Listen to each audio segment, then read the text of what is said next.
आता यांनी बिल किती भरले? 13 होता अब्बा आहे ना सर. जे तुमच्या जवळचे असतील ना अडचणीच्या वेळेस आपल्याला मदत मागणार. जय हिंद. एखाद्याला आजार झाला तर तो आजारी व्यक्ती हॉस्पिटलला येतो उपचारासाठी. त्याचा उपचार व्हावं, तो बरं होऊन परत हॉस्पिटलमधून गेलं पाहिजे.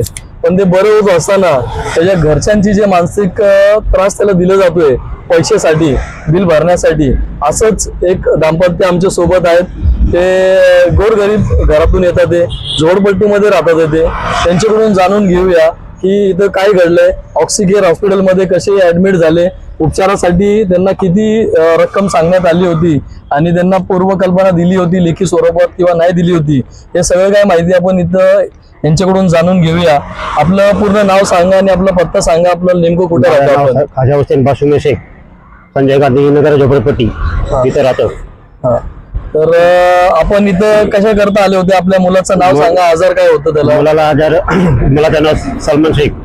त्याला पोटामध्ये कावळी झाली होती, त्यासाठी ब्रेन मध्ये थोडं इन्फेक्शन होतं, त्याच्यामुळे आलो होतो मी. अच्छा, इथं आल्यानंतर तुम्हाला एस्टिमेट वगैरे काय दिलं होतं का? एस्टिमेट वगैरे काय नाही, डिपॉझिट जमा करा, एवढे लागणार. किती पैसे जमा केले होते? 30,000 रुपये स्टार्टिंग जमा केले होते मी. नंतर हळूहळू 70-12 हे करा, हळूहळू वाढत चालले. त्याने एस्टिमेट आम्हाला काय पण सांगितलं नाही, रुपयाचा खर्च नाही सांगितलं, काय नाही, एवढे होणार तुमचे. अच्छा अच्छा. तर सुरुवातीला 30,000 भरल्यानंतर त्यांनी उपचाराला चालू केली होती? 30,000 भरले, उपचार चालू केली. मग 2 दिवस झाले का 70 भरा, मग 60 भरा, 90, 80 भरा, असं करत करत करत 6.5 लाख रुपये गेले आतापर्यंत, फक्त मेडिसिन ICU मधला. अच्छा. तर इथं स्पष्ट दिसतोय की हॉस्पिटलवाल्यांनी सुरुवातीला त्यांना 30,000 भरायला लावलं. तर त्यांचा अंदाज असा आला असेल की 30,000 भरले तर आपलं काहीतरी 1,00,000 1,00,000 1.5 लाखामध्ये त्यांचा उपचार होईल. पण जेव्हा हळूहळू त्यांनी पैशाची मागणी केली, ते आता जीव वाचवायचं आहे मुलाचं, तर त्या अनुषंगाने त्यांनी पैसे जमा करायचं चालू केलं आणि पैसे जमा केल्यानंतरच उपचार करण्यात आला. तर आपल्याला इथं कोणती योजना वगैरे सरकारी योजनाबद्दल काय माहिती दिली होती? नाही, काय माहिती नाही दिली सरकारी. आपल्याकडे राशन कार्ड वगैरे कोणतं? राशन कार्ड, पिवळा राशन कार्ड आहे. दारिद्र्य रेषेखालचं आपल्याकडे राशन कार्ड आहे. तर हे सगळं होत असताना आपण पैसे कसं काय जमा केले आणि किती जमा केले? मेडिकलला एकूण खर्च किती आला? मेडिकल सगळं धरून लोक फार गेले. कसं जमा केलं, सोनं विकलं, कोणाकडे कर्ज मागितलं, नातेवाईकांना सगळं घेतलं, बाजू संस्थांनी दिली इथं मस्जिदमध्ये, तिथं तिकडं. अच्छा. एखादा गरीब व्यक्ती जे झोपडपट्टीमध्ये राहतोय आणि ज्यांचा व्यवसाय आपला गॅरेजचा व्यवसाय, 2 व्हीलर गॅरेजचा ते व्यवसाय करतात, ते मुलाचा जीव वाचवण्याकरता लोकांनी जीवाचं रान केलं आणि लोकांकडून उसने पैसे, व्याजाने पैसे घेतले. सामाजिक संस्थेकडून खिदमत आव्हान फाउंडेशन असतील, विश्वकर्मा फाउंडेशन असेल, अशा संस्थेकडून यांनी देणगी घेतली, वर्गण्या घेतल्या. ते वर्गणीच्या मार्फत त्यांनी उपचार केलं आणि उपचार झाल्यानंतर जेव्हा डिस्चार्ज करायची वेळ आली त्यावेळेस काहीतरी 66,140 असे काहीतरी रुपये बाकी राहिले होते. तर अशी यांची मागणी होती की आम्ही आतापर्यंत 9 लाख रुपये भरलेले आहेत, तर आमचे ते पैसे ते कमी करण्यात यावं. तर त्या जेव्हा त्यांना असं समजलं की आपल्याकडून ते होत नाहीये, आपल्याला आता पुढे काही पर्याय दिसत नाहीये, तर त्यांनी लोकशाही युवा फाउंडेशन महाराष्ट्र राज्य या संघटनेला त्यांनी मदताची हाक दिली. त्यांनी सांगितलं की आम्हाला या संकटातून, या धर्म संकटातून बाहेर काढण्यात यावं. आपल्यासोबत मुलाची आई पण आहेत, आईकडून पण जाणून घेऊया. त्यांना द्या माईक. मुलाची आजी सुद्धा इथं आहे, तर त्यांच्याकडून आपण जाणून घेऊया हे महिन्याभरात जे काही घटना घडली, रमजान महिन्यामध्ये जे काही त्यांच्या सोबत झालंय, जे काही परिस्थिती आली, जे काही त्यांच्यावर जे काही मानसिक त्रास त्यांच्यावर झालंय ते आपण समजून घेऊया. यहाँ पर जो आपके पोते को यहाँ पर एडमिट करे थे, जो इलाज के लिए, अभी आपकी तो उतनी हैसियत नहीं थी कि आप इतने पैसे जमा कर सकते, तो ये पैसे सब आप कैसे जमा करे, कहाँ से लेकर आए? उधर इधर मंग के लाए, थोड़ा सोना पेना आता सब बेचे, फिर थोड़ा उधर उधार ब्याजते भी लिए, ब्याजते लिए, फिर वैसे करके सब जमा करे. अभी कितना जमा करेंगे? उधर मस्जिद में वगैरह उधर थोड़ा जमा किए सब उठा के. अभी किधर करेंगे? अभी इतना बोले थोड़ा कम करो, ये लोग नहीं होएगा, कम नहीं होएगा, ऐसे बोल रहे थे लोग. तो सुनने को तैयार नहीं थे ये लोग। नहीं नहीं नहीं नहीं भरना ही बोल रहे, सब भरना ही है, जब भी छोड़ेंगे। फिर आईसी में से भी पूरा आईसी का पैसा भरो, हम बाहर निकाले जनरल में, ऐसे बोल रहे थे वो भी। अच्छा, जब हाँ। तक मतलब पैसे नहीं भरते हाँ। तब तक तुम्हारे पेशेंट को छोड़ेंगे नहीं। नहीं नहीं ऐसे बोले। मतलब धमकी दी है कि एक हाँ, हिसाब से इन्होंने। भरो ना, अभी भरो, अभी चुन लेके जाओ, ऐसे बोल रहे थे। तर आपण बघितलं आजीने ज्या हिशोबाने सांगितलं की एखाद्याला व्यक्तीला, एक पेशंटला इथं कोंडून ठेवण्यात आलं जोपर्यंत पैसे भरत नाहीये। हे कशा प्रकारचा उद्योगधंदा इथं हॉस्पिटलच्या माध्यमातून चालू आहे। ऑक्सिकेअर हॉस्पिटल करोनामध्ये पण हे वादात होता, करोनामध्ये पण याच्यावर भरपूर हॉस्पिटलवर आरोप करण्यात आलेला आहे। इथल्या स्थानिक प्रशासन जे आरोग्य वैद्यकीय अधिकारी आहेत त्यांना इथं प्रश्न उपस्थित होतो की गोरगरीब जनता त्यांच्या उपचारासाठी नेमकं जायचं कुठं। सरकारी हॉस्पिटलमध्ये गेले असता त्यांना तिथं सांगण्यात आलं जिजामाता रुग्णालयामध्ये की इथं या उपचार होऊ शकत नाही, आपण प्रायव्हेटमध्ये घेऊन जावा। जर इथं उपचार जर आपल्या सरकारी हॉस्पिटलमध्ये जर उपयोजना नसतील तर मग हॉस्पिटल आपण बंद करायला पाहिजे। हे गरीब व्यक्ती कुठं जाणार?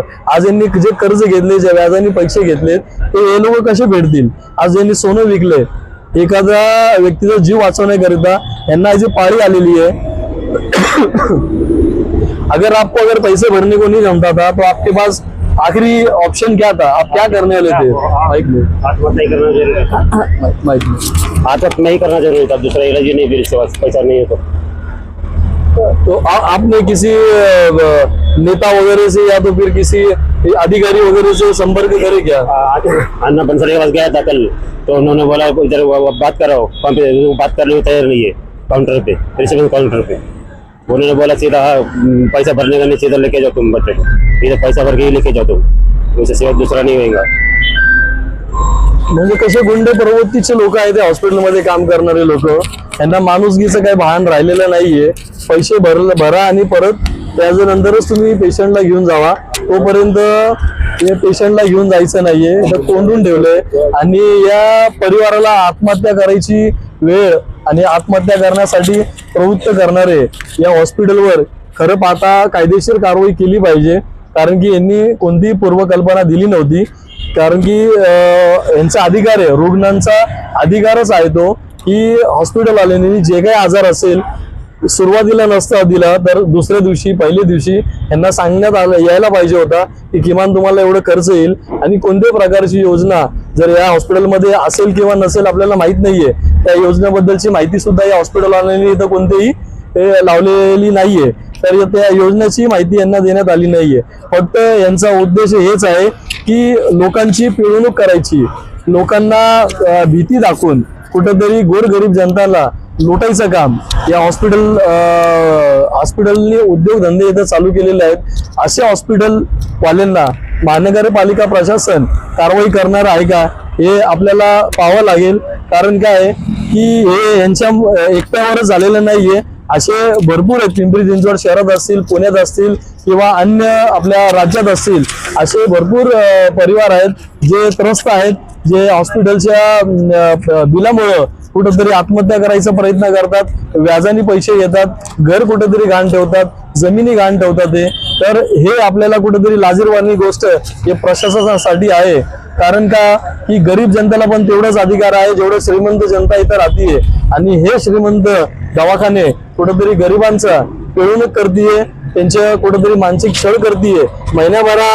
महिन्याभरामध्ये हे जेवढे यांना मानसिक त्रास झालाय या परिवारालाच माहिती आहे। यांनी रमजानच्या महिन्यामध्ये सगळे उपास चालू असताना, सगळे काही जे इबादत होते ते चालू असताना हे आजारामुळे ते गावी जायचे, जमिनी विकायचे, घरं विकायचे, सोनं विकायचं, एवढं मानसिक त्रास यांनी दिलाय। आणि फक्त 9 लाख रुपये दिल्यानंतर फक्त 60 ते 66 हजार भरण्यासाठी यांच्यावर किती यांनी मानसिक छळ केलाय आपण इथं बघू शकता। आणि याच माध्यमातून मी महानगरपालिका प्रशासन असेल किंवा महाराष्ट्र शासनाचं प्रशासन असेल यांना हे सांगू इच्छितो की असे जे हॉस्पिटल आहेत यांच्यावर कठोर कारवाई आपल्या मार्फत करण्यात यावी, मी अशीच आपल्याला विनंती करतो। आणि या व्हिडिओच्या माध्यमातून आपल्याला असं कुठेही असं वाटत असेल की आपले कुठेतरी आर्थिक आणि मानसिक त्रास आपल्याला होतोय, आर्थिक छळ आपल्याकडून होते आणि कुठेतरी फसवणूक, पिळवणूक आपली होत आहे, तर आपण लोकशाही युवा फाउंडेशन ला संपर्क करू शकता. आम्ही कायदेशीररित्या आपले पूर्ण मदतीचा प्रयत्न करू. इथंच थांबतो. जय हिंद, जय महाराष्ट्र.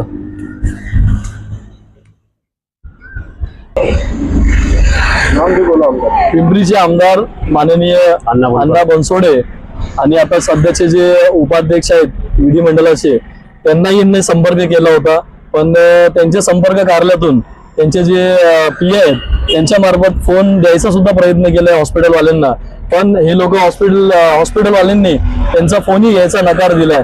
तर इथून हे साध्य होतोय की हे लोक आमदार साहेबांचं सुद्धा इथं ऐकत नाहीयेत. तर म्हणजे किती रग्गील आहे ते, म्हणजे कुणाचंच ऐकायची तयारीमध्ये नाहीयेत.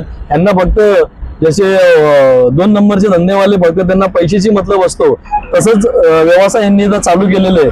तर मी आमदार साहेबांना सुद्धा इथं विनंती करेल आणि जे काही लोकप्रतिनिधी असतील त्यांनाही विनंती करेल, इथले जे स्थानिक आमदार आहेत शंकरजी जगताप यांनाही विनंती करेल की आपणही या गोष्टीवर गांभीर्याने लक्ष द्यावं आणि जे गोरगरिबांची जी पिळवणूक होतीये ते कुठेतरी थांबली पाहिजे. आपले लोकप्रतिनिधी आहेत, आपल्याकडून भरपूर अपेक्षा लोकांच्या आहेत, गोरगरीब जनतेच्या आहेत. तर आपण याच्यावर गांभीर्याने लक्ष द्यावं आणि अशा हॉस्पिटलवाल्यांवर कायदेशीर कारवाई करण्यात यावी. हेच इथं सांगतो. थांबतो. जय हिंद आणि जय महाराष्ट्र.